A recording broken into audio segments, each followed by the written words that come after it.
Here we go. Tonight, we're going to be looking at the 10th century, sort of, which would be the 900s. Specifically, we're going to go from about 850, let's say 854, to 1054. So we'll definitely cover the 900s and a little bit more.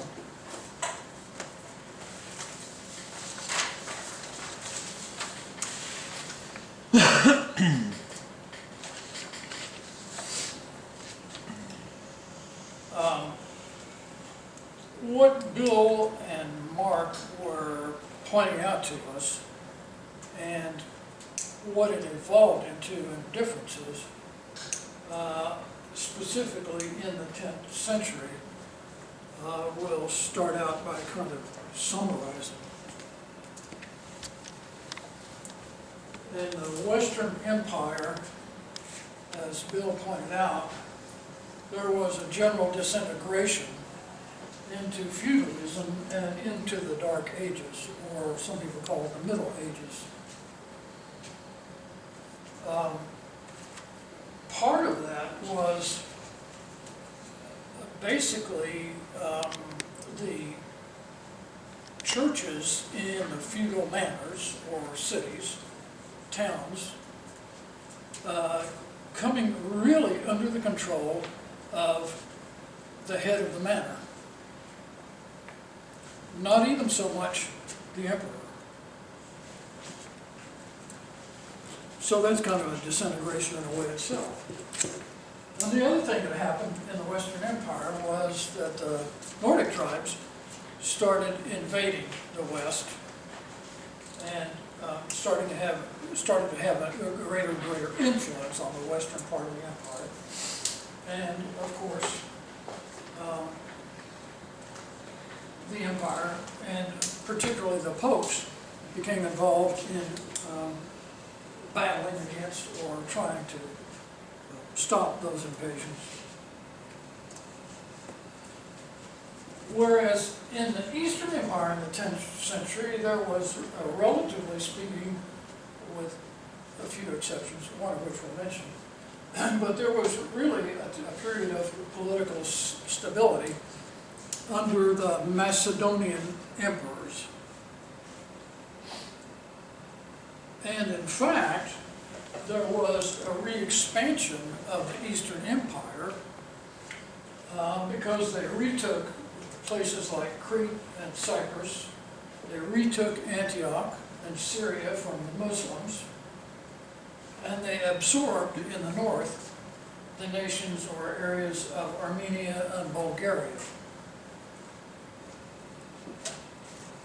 So last time we saw that there were differences, and I would pose to you that this is just a reflection or a continuation of those differences. They took them by war? How did they take over? Yes.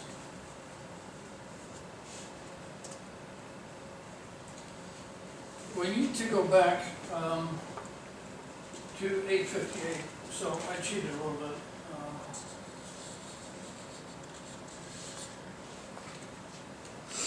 To something called the Schism of Photius, or the split between Photius and somebody else. This was a split, short-lived, between Pope Nicholas I of Rome and Patriarch Photius of Constantinople.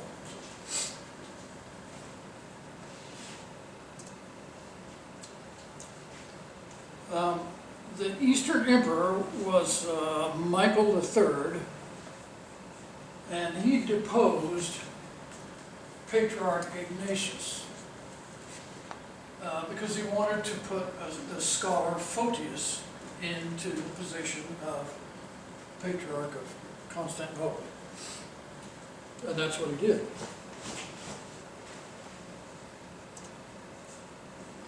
So Ignatius went to Rome and appealed to Pope Nicholas.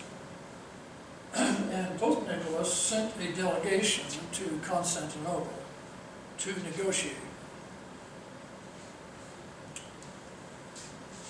Perhaps about this situation with Photius, but also about the territories of the churches. If you remember, perhaps back when we were looking at Justinian II, the Justinian of the severed nose, there was a little bit of a conflict with him and the Western Emperor, and the West took some of the areas that were from the East, took their churches. And the delegation was supposed to negotiate a new settlement of that. But also this issue of Photius was a hot one. Photius refused to negotiate, so Pope Nicholas I excommunicated him, excommunicated the patriarch. How one patriarch can do that to another, I don't really understand, but they did. Back up a little bit, and by this time, and you remember that there was, we talked twice in the recent past about the use of the Filioque inserted into the Nicene Creed. Basically, there was, I think it was Recared, who was a Nicene Christian, but many of the other Norse people in the area of France were not Nicene Christians yet. They were Arian Christians. And so Recared, you recall, put the Filioque into the Nicene Creed. He became the emperor, he was not a pope or any clergy or anything. And he put it in there basically to counter the Arian Christians. I don't think we could call Arians Christians. It's kind of like calling a Mormon a Christian. Right. It's a lie. Right, okay. The Arians. And then later on, we heard how Charlemagne used the Nicene Creed with a Filioque in it. And what happened around this time was, or before 862, was that missionaries from the east, from Constantinople, who had gone to Bulgaria, ran into missionaries from the west and learned, probably for the first time, the Eastern Church did, that the Nicene Creed was different. It had some stuff stuck in it.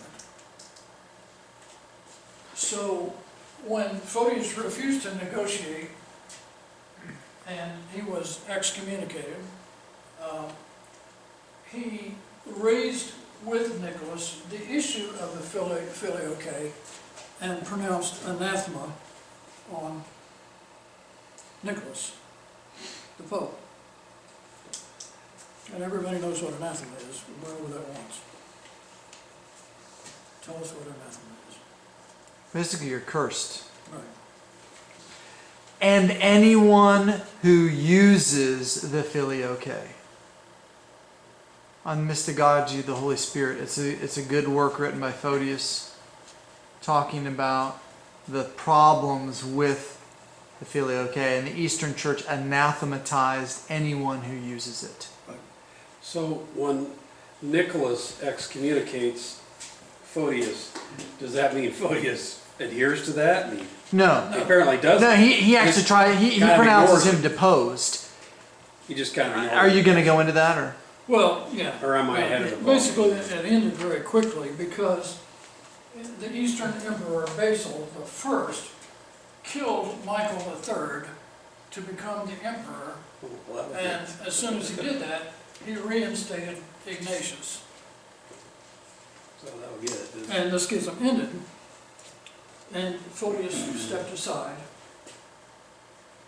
There were a number of councils after this that kind of tried to deal with this, and you could say that, in a way, unity between the East and the West kind of ended here, but it really didn't. Photius respected Ignatius and treated him very well. Ignatius is a saint, considered a saint in the church. Photius is a great saint. He's called Photius the Great.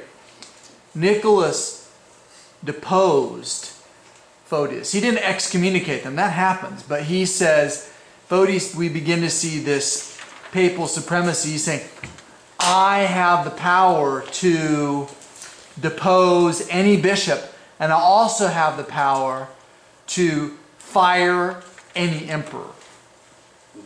Yes, Nicholas begins to take this papal supremacy very seriously, and he seems to knowingly use the what's it called, the of Constantine.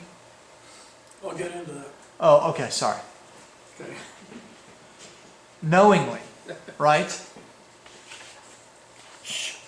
Well, he believed it. No, it's likely he knew it was a forgery. Donation of Constantine. Yes. Because it was from around that time. In 860, the Rus nation, which was of Viking origin, attacked Constantinople. But they were not successful, and they retreated to the north and took Kiev from the Slavs and made Kiev the capital of their nation, their new nation, which we call Russia.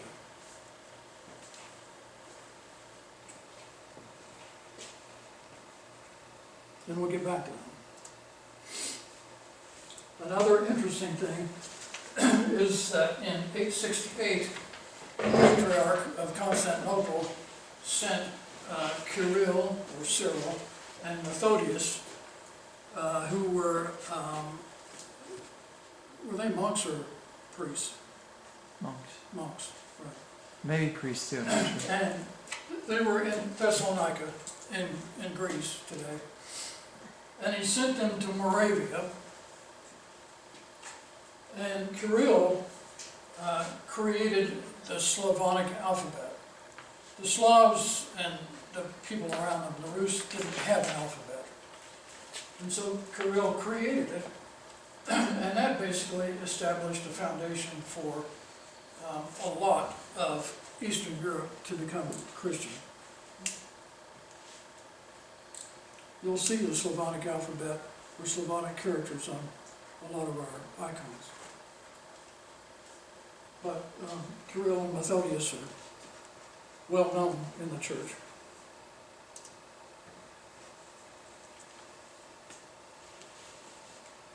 Just a little bit about the state of the Roman papacy in the 10th century.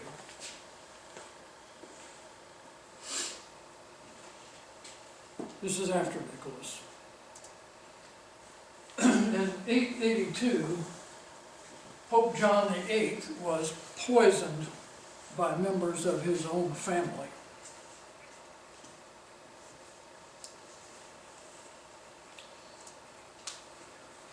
The papacy immediately sank into violence, nepotism. Do you know what nepotism is? It's like giving your relatives good jobs in the papal hierarchy or in government or whatever. Simony goes back to Simon of Magus, who wanted to buy the power of God, basically, the power of the apostles. So this is buying influence, buying positions, and discord.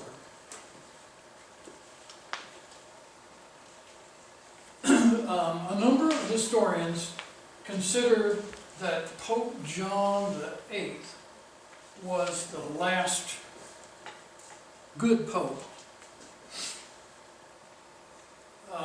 until way after this. Things got kind of goofy.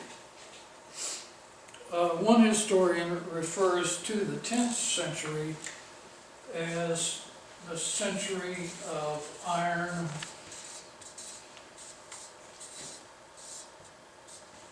probably referring to war, lead, and darkness.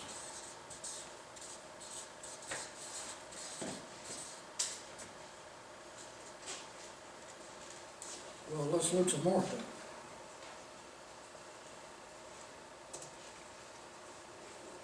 During the 100 years of this time period, basically the 10th century, the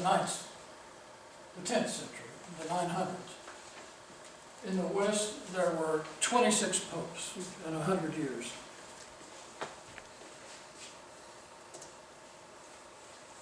Eight of those popes were murdered. One pope died in bed with another man's wife. Is he also murdered, or was that a natural causes? He was not murdered.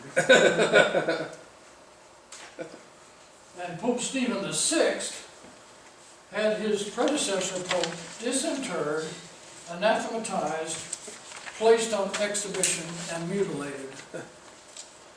It must have been pretty close.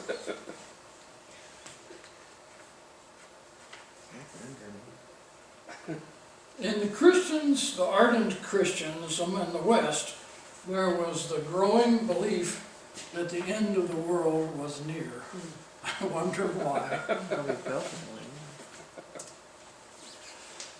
that way. And then there was Lady Marosi. Well, I won't call her lady.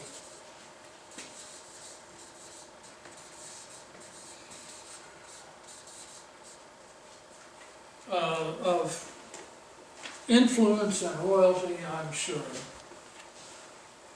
She was lived from 890 to 936. In this wonderful century of iron, lead, and darkness, Marosia arranged for her son, her grandson, her nephew, and two great-grandsons to become popes.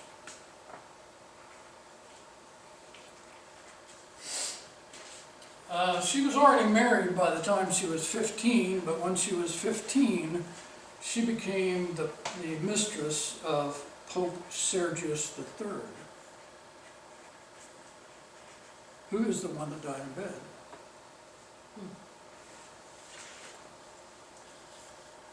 Her husband died, and she married Guy of Tuscany, or Guy of Tuscany. I think the French word was Guy. And after she married Guy of Tuscany, royalty, French, they formed an army and attacked Rome. They smothered the then Pope John X under a pillow. And they successfully installed Popes Leo VII, VI, and Stephen VII as puppet popes. 5 years before she died, in 931, she installed her son as Pope John XI. But he almost immediately sold his position. After her third marriage, she was imprisoned and died.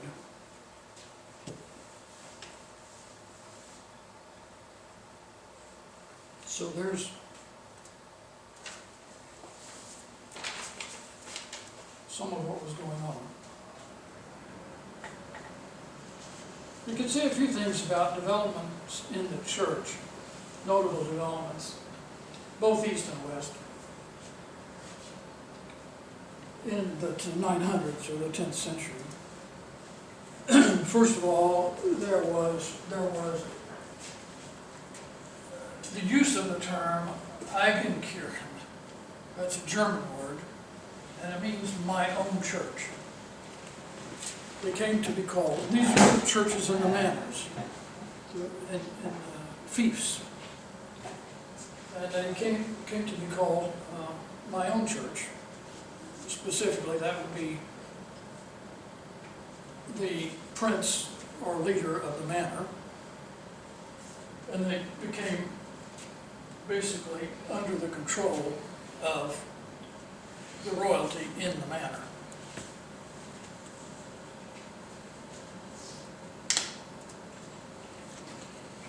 In both the east and the west, in a number of different cities, there began the practice of bishops making processionals before liturgy through the streets, and then entering the church at what they came to call the little entrance. And that entrance was a representation of the incarnation of Christ and his ascension. And as you know, we have the little entrance today, both east and west. In the east, under that relative calm, there was a resurgence or even a continued growth of Christian art, particularly the appearance of icons, the Pantocrator, which is generally in the dome inside churches, and various icons of the Theotokos, the Mother of God.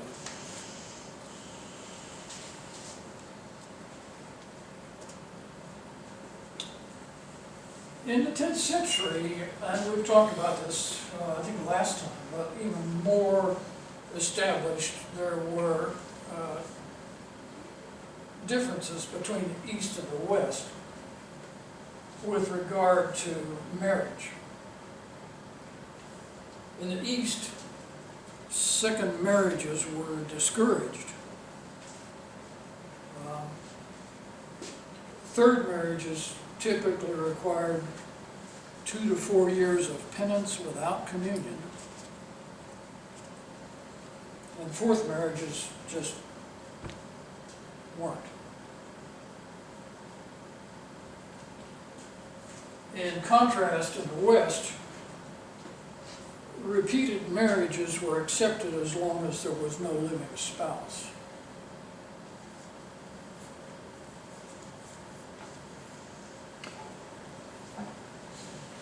And that's still the case, I believe.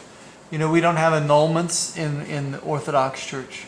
We don't have annulments because I've never understood it. It kind of doesn't make sense. It's kind of a loophole around the idea of adultery. But there's no limit, as far as I know, of a widow remarrying. There's no limit. For us, whether it's divorce or widowhood, the absolute limit in both second and third marriages, especially third, need the blessing of the priest.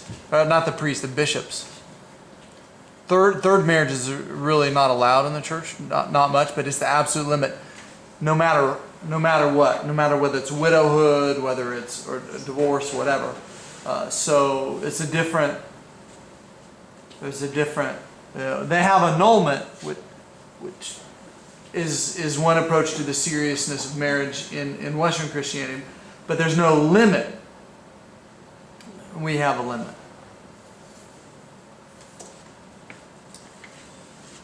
There were developments of some heresies in both the East and the West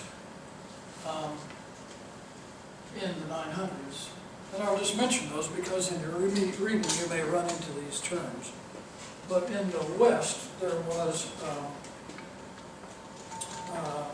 a monk by the name of Gottschalk, who began to, he studied Augustine, and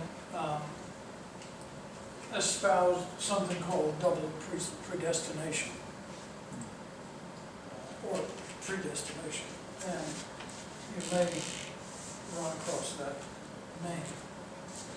In the East, there was a heresy that was started by a priest named Bogomil, and basically he said he went back to a great emphasis on the teachings of Paul, and then he said that the material cosmos is evil, and he forbade intercourse, meat, and wine. His followers were called Bogomils, so in your reading you may run into that term. Surely they must not have lasted very long. Not more than a generation. Right.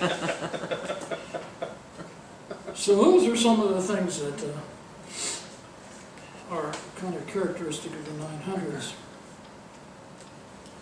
We could also talk about a little bit about monasticism, because monasticism actually flourished pretty greatly in the 900s in both the East and the West.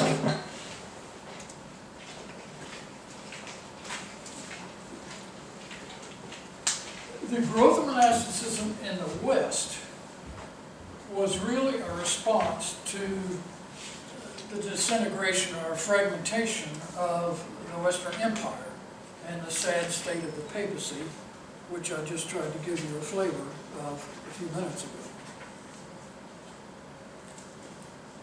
The flourishing of monasticism post-iconoclasm, by the way, which was, there was a lot of persecution, so they were probably kind of feeling free, but particularly it grew in the Eastern part of the empire as a response to political stability.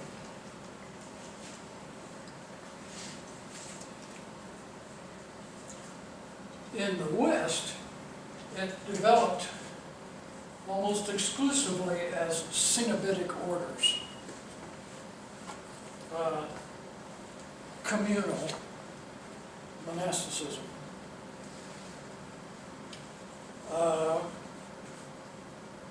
The origins, for example, of the Benedictines, the Cistercians, the Franciscans, and the Dominicans. Those are Western monastic orders.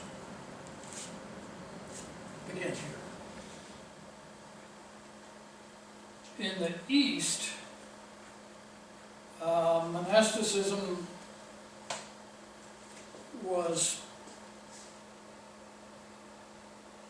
both Cenobitic, communal monasteries, but there was continued growth of eremitic, or hermits, monastic hermits. There was also the development of the Stelos form of monasticism. This was, they're called stylites or stelites, and these were monks who built or got pillars and basically lived on the top of a pillar.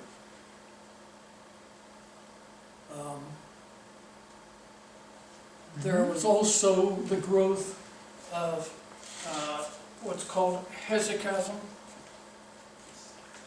which had been around for a long, long time, but really grew among the monastic communities on the East. Hezekiah meaning quietness and inner reflection and the use of the Jesus prayer.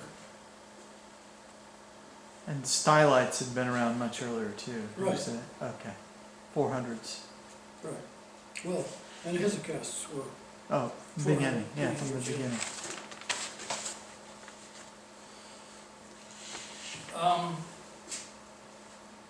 One of the great developments in the monastic West was the creation of a place called Cluny in France.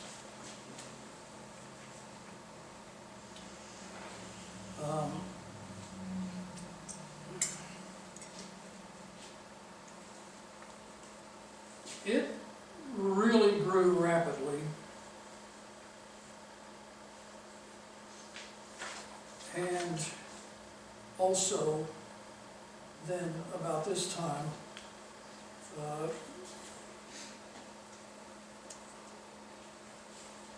the eastern monastic center of Mount Athos developed.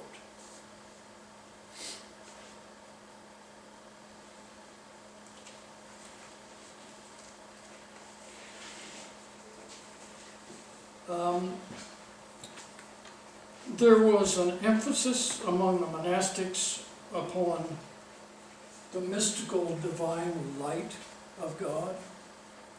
Gets back to our early discussions of energies and essences. This is in the 900s. About 400 years later, 500 years later actually,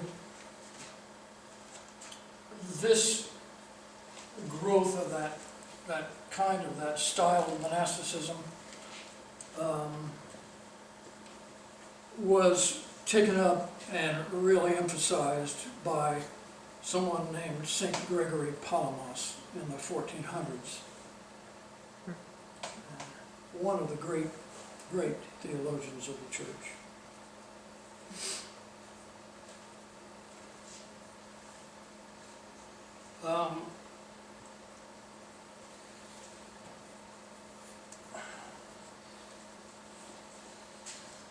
Specifically, in 909,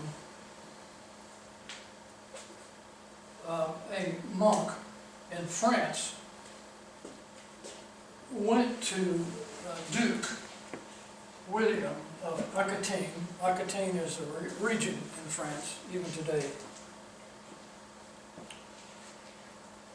And said to him, quote, "On the day of judgment, the prayers of monks will be more welcome than the baying of hounds," unquote. And he was referring, this monk, to the state of the Church of the West and the Papacy. So William donated the money and the land for the construction of this monastic center called Cluny.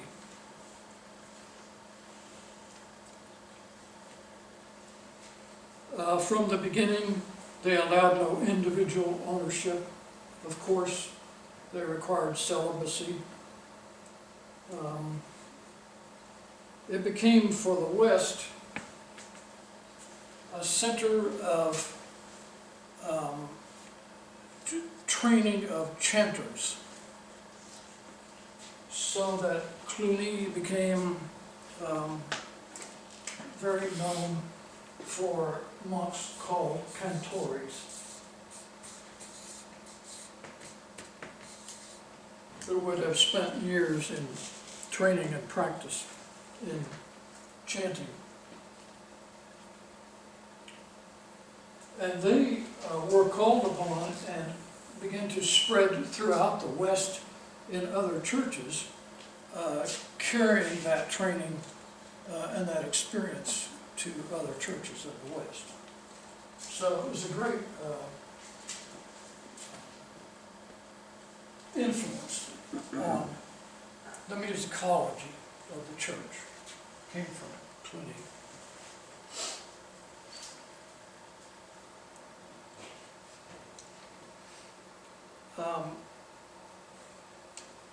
On the other hand, according to the tradition of the church, back after the resurrection of Christ, but before the dormition of the Theotokos, when she was still alive, and of course she was taken in as a mother by John the theologian, or John the Beloved. Tradition of the church says that they landed, they were traveling by ship, and that they landed, not on purpose, I think, on a place, and got out and observed it, and that the Theotokos was much impressed with the beauty and the serenity of the place, and that became, or it was Mount Athos. In 859, a monk by the name of Euthemius the Younger went to Mount Athos and was probably the first monk there. But very quickly, well, not too quickly, in 943, there were, I'm guessing, maybe 500 or 1,000 monks there. So it had grown quite significantly. And an individual by the name of Athanasius, he came to be known as Athanasius the Athonite, went to Mount Athos and built the first monastery, which is called the Great Lavra.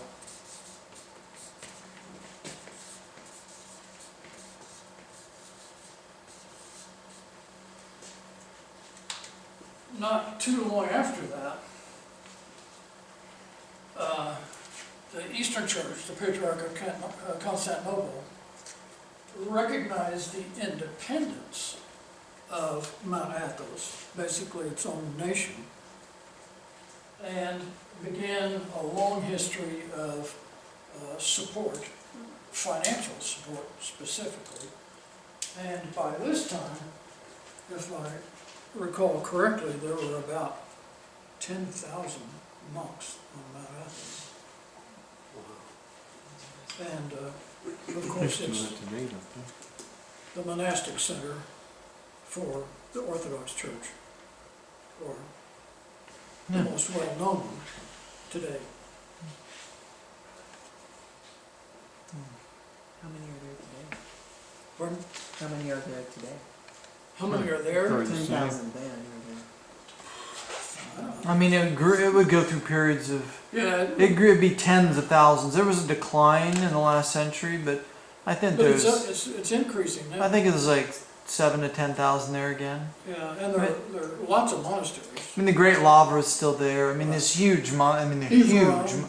Some of the big monasteries can hold 1,000 people, Right. 1,000 monastics. I mean, I think you were But- mentioning, you mentioned Iveron the Iveron. other day. Yeah. Iveron. Is a Georgian monastery.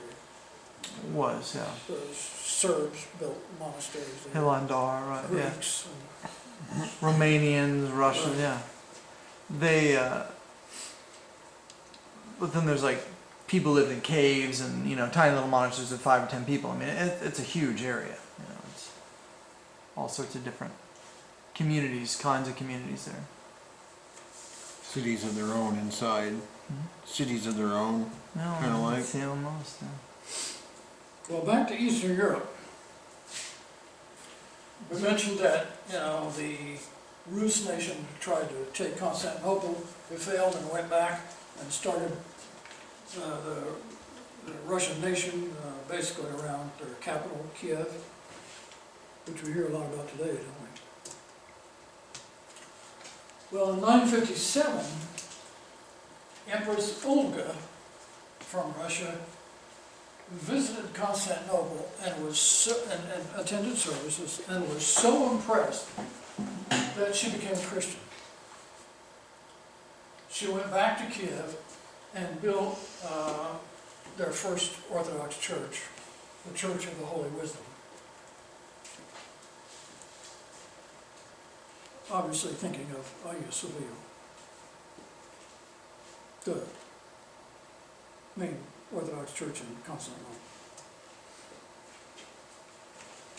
10 years later, her grandson Vladimir becomes Prince of Russia, and he leads it up. He's an interesting guy.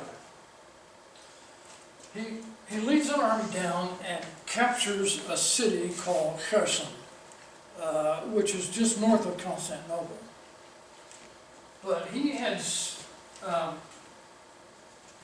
well, you can appreciate, we've talked about it, that there's the development of Western Christianity in the Eastern Europe.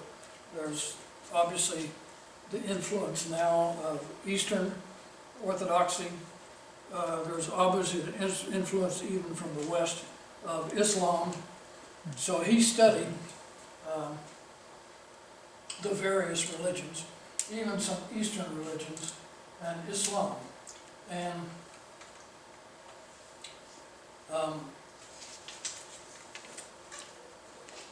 I guess was thinking about what he should be.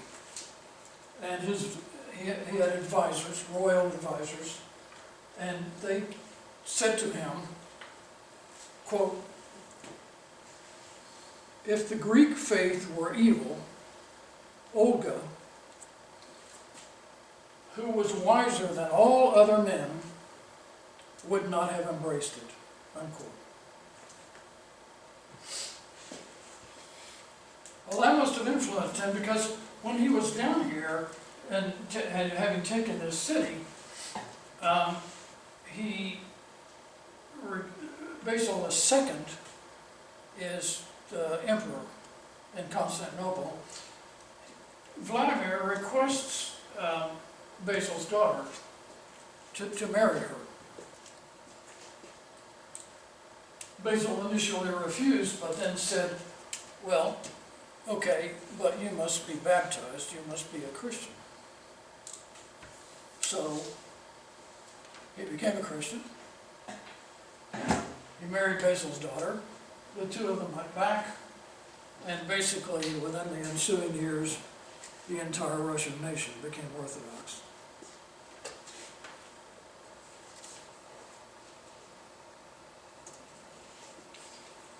In 924, King Wenceslas of Bohemia became a Christian, and the Bohemian nation became Christian. In 966, the Polish king was baptized. In 967, Czechoslovakia became a Christian nation. Man, it's going fast. At 995, the Hungarian king became a Christian.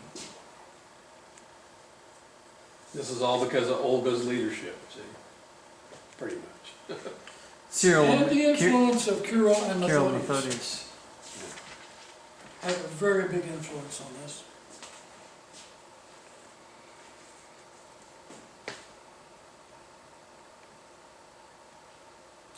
So that's kind of the origin and rapid development of Orthodoxy in Eastern Europe. To conclude, we enter a period of time that we might call the approach to the Great Schism.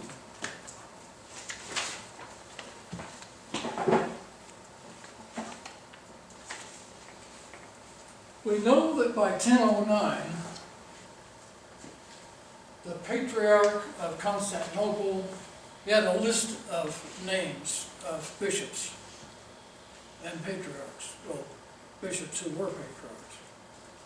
And by 1009, he had eliminated the names of the Roman popes on his list. This is it's called the diptychs, and they're liturgical. When you see that when you're at liturgy with the head of a church, like Patriarch John of Antioch, or when I was at seminary, it would be Metropolitan Herman. He was the head of the Autocephalous OCA Church. I don't know if I've never been to a liturgy with our Metropolitan, so I doubt it. I don't think it would be there. It could be.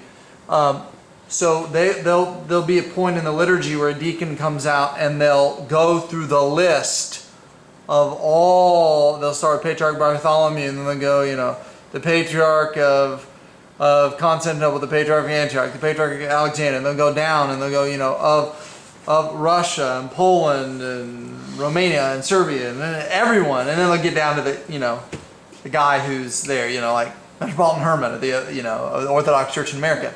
So it's a liturgical thing. It's a part of the liturgy, and it's basically the expression of we're in communion. These are all the other heads of all the other local Orthodox churches around the world. So to eliminate them from the list is a liturgical action. It's basically saying we're not in communion. We don't share the same faith anymore. And he did that specifically because of the use of the filioque.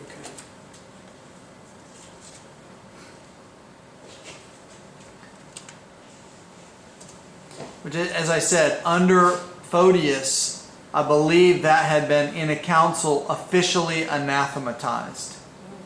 So the Orthodox Church has officially said this is departing from the apostolic faith.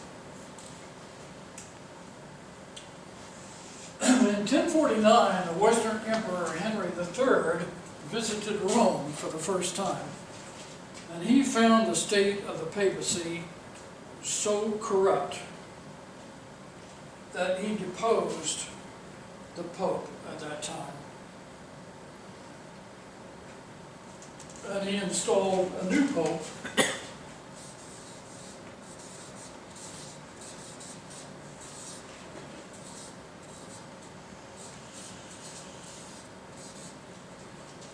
his name was Bruno of Toul, and he, as a Pope, was known as Leo the Ninth.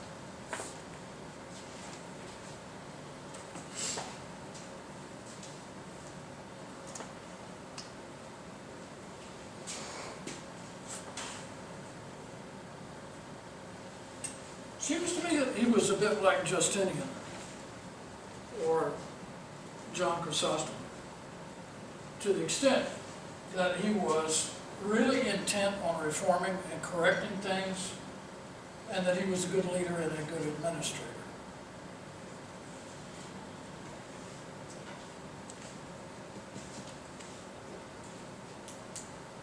His first act was to require that the clergy be celibate down in the West, down to the level of subdeacon.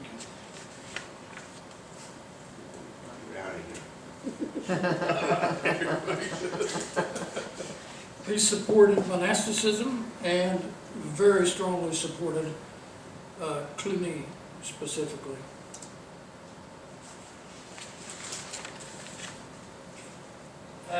In 1049, at a synod of Rheims, he accepted the resignation of all the Western bishops who had practiced simony, selling positions.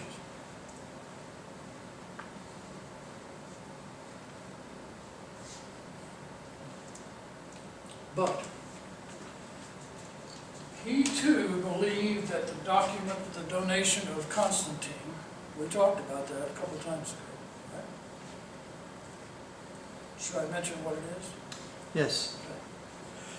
The donation of Constantine was a document that was brought forth by a pope a couple hundred years before this. And that document said that that it was created by Constantine before his death, so we're going back into the 330s, and that in was it Pope Sylvester?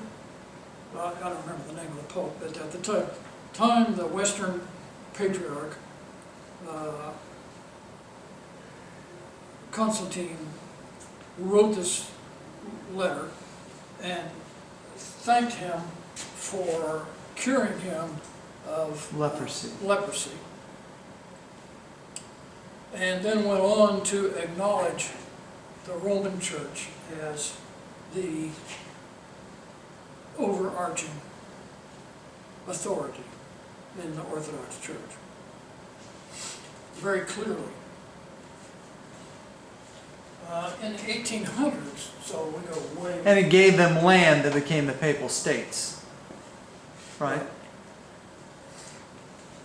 But later on in the 1800s, so, like 900 years after this, a thorough examination in the Western Church established that donation of Constantine was a forgery.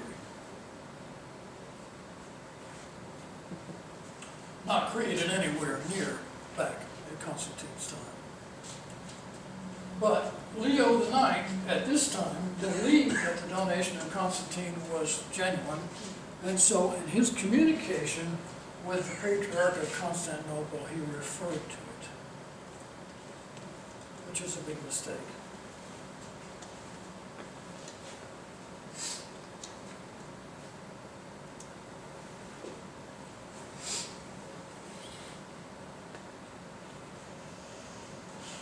Pope Leo, I mentioned that the Normans were coming down and trying to take the empire, part of it at least. And so Pope Leo IX, Henry III, the emperor of the Western Empire, and Constantine IX over in Constantinople negotiated an alliance to defend the whole area against the Norman invasion.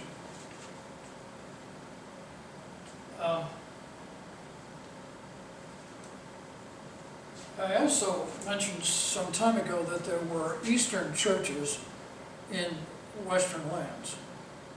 And Western churches in And Eastern Western lands. churches in Eastern lands. And as part of this negotiation, Leo took the Eastern churches in Italy, took them away from being under the umbrella of Constantinople and made them under the umbrella of Rome.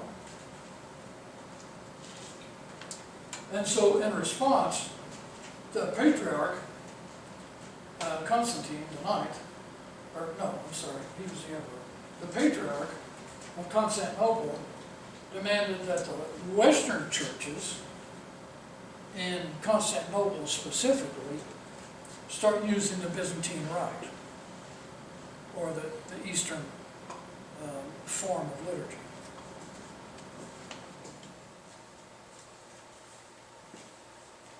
They refused to do that, and so the Patriarch of Constantinople shut those churches down.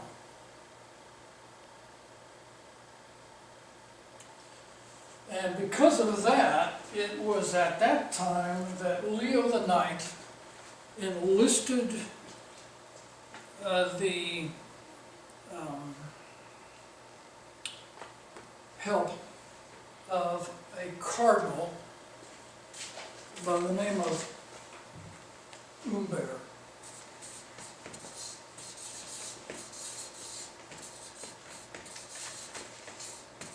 Or I guess if you're in America, you would say Humbert.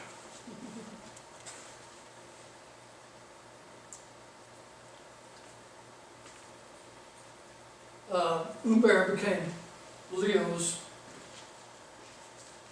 envoy, or trying to think of a word. Representative. Right, representative, diplomat Legate. to Constantinople.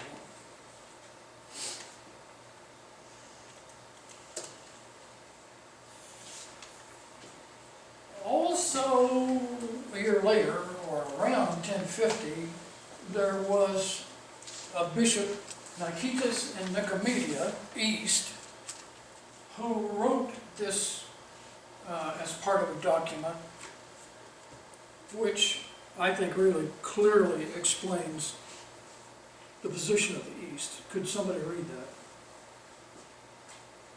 We do not deny to the Roman Church the primacy among the 5 sister patriarchates, but she has separated herself from us by her own deeds, when through pride she assumed a monarchy which does not belong to her office.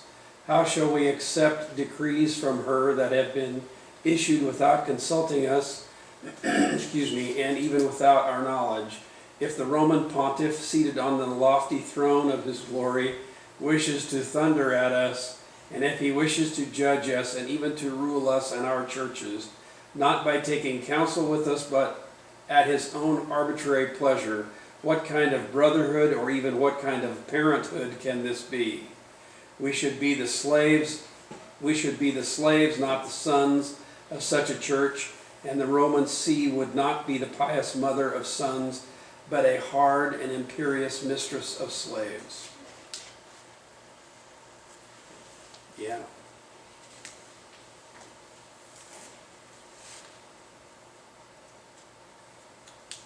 Thus, something called the Great Schism. So in 1053, just about 3 years after Nicetas said what Martin just read, Leo sent Umber and a delegation to Constantinople, actually to achieve a more conciliatory relationship. Particularly because Leo and the West were still and under increasing threat from the North, the Norse. But while Umber and his delegation were on their way, Leo died. In fact, on April 19th. Actually, 1054. It took a while to get places back then. Because the Muslims have enough drains, so When he got there in 1054, basically Umber's message to the patriarch was, Rome is the supreme church. Recognize it. The patriarch's response to Umber was, well, your delegation is invalid as you represent Pope Leo IX, and he's now died. So in response to that, on June 16th of 1054, Umber went into the Church of Holy Wisdom, Hagia Sophia, and laid a written, what's called a papal bull, of excommunication of the Patriarch of Constantinople on the altar, and left. Went back.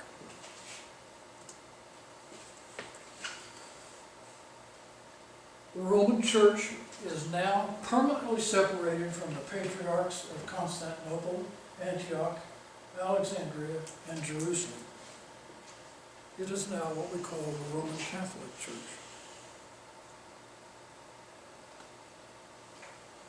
And that's the Great Schism.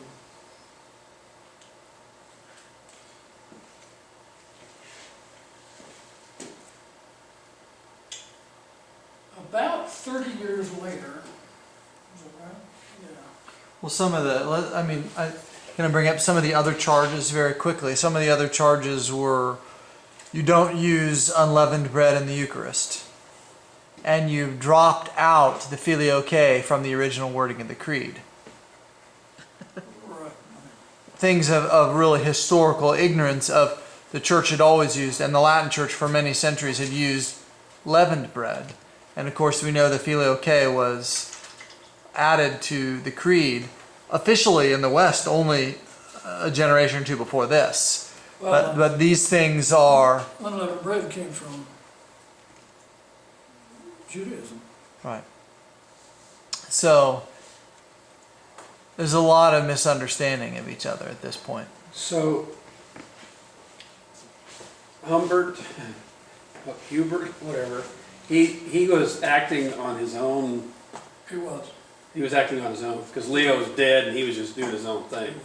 So he was a misinformed ambassador because Leo and the church in Rome would have said, we don't want to run them off. We still need protection from the Norse, or where would this have, or it was just a matter of time before this would happen anyway. That would be supposition, but I would say that would be a pretty good guess.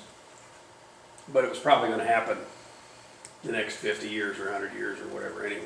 I mean, based on where we're headed. Well, hopefully you've seen, if you've been to a lot of these sessions, that it was really Oh, good. it started 200s, 300s, yeah.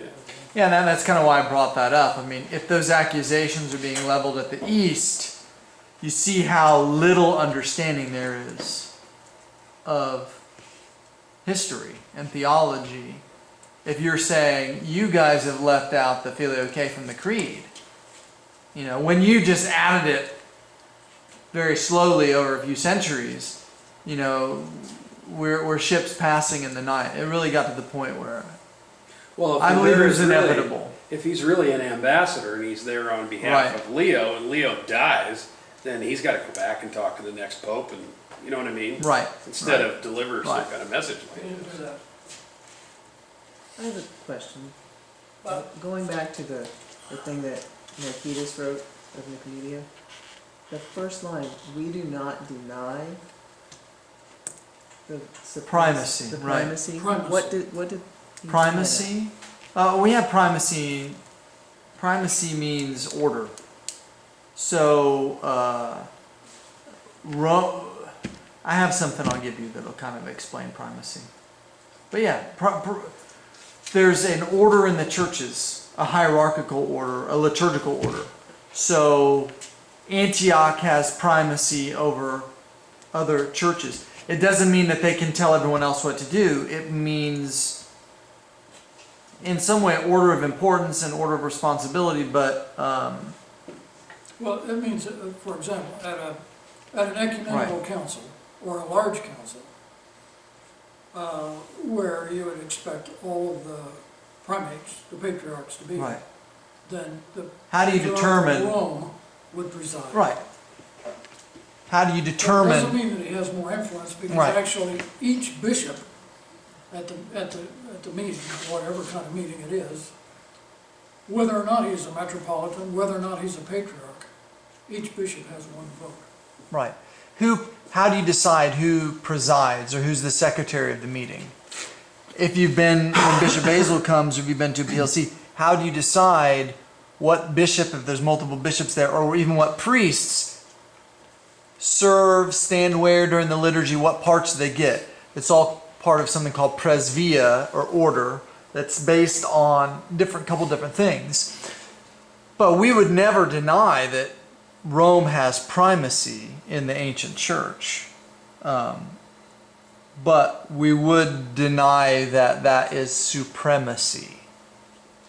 We can talk a little bit more about it later. And we would deny, therefore, Roman patriarchal infallibility. We would deny. Oh, absolutely. The church is conciliar. Right. So if Rome isn't there, who has primacy? Ecumenical patriarch, Patriarch of Constantinople. If he's not there, who's the next in line? Who would preside over a meeting? You know, I think it's Antioch. Right. Then Alexandria, then Jerusalem. And then we go down the list, and it goes down even further than that. So it's just about how to run meetings, different ministries, to keep good order in the church. But there's primacy. There is primacy. We're not Congregationalists. I mean, we have a hierarchy. In our hierarchy, there's a hierarchy. But we also are conciliar. So there's that balance. Or to put it this way, what does primacy mean? The Bishop of Rome is the first among equals. We've always stressed among equals in the East. In the West, it grows. That's what much of this class has been about. The stress becomes the first. So there's different approaches, different understandings, which leads to separation.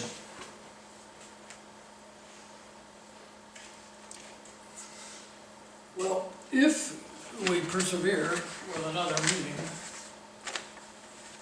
in about 30 years after this, the royalty of the Western nations, which are becoming increasingly separate nations, does something really stupid. In fact, they do it 8 times. Many times by the clear instigation and support of whoever is Pope at the time of Rome. So next time, if you're here, we'll look at the Crusades.